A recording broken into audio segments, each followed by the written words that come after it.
Noi di Stefani Sport, centro sportivo e riabilitativo di Noventa e Vicentina, siamo da sempre al servizio della comunità. Ancora di più, in questo momento di difficoltà e di emergenza sanitaria, abbiamo voluto essere presenti, continuando a offrire i nostri servizi, anche se solo virtualmente. Sappiamo bene che il contatto umano non potrà mai essere superato dal contatto virtuale, ma ci sentivamo in dovere di provarci. Ovviamente tutte le nostre iniziative sono state offerte gratuitamente in modo tale che tutti potessero usufruirne.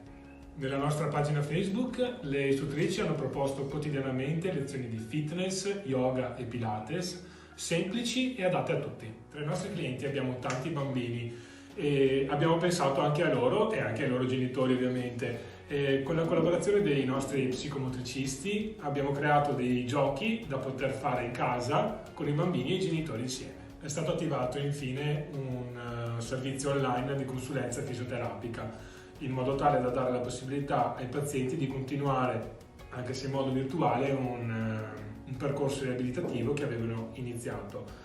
Da un paio di settimane poi il nostro centro ha riaperto con i servizi medico-riabilitativi, rispettando tutte le norme igienico-sanitarie di prevenzione contro la diffusione del coronavirus.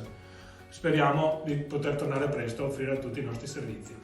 Ciao!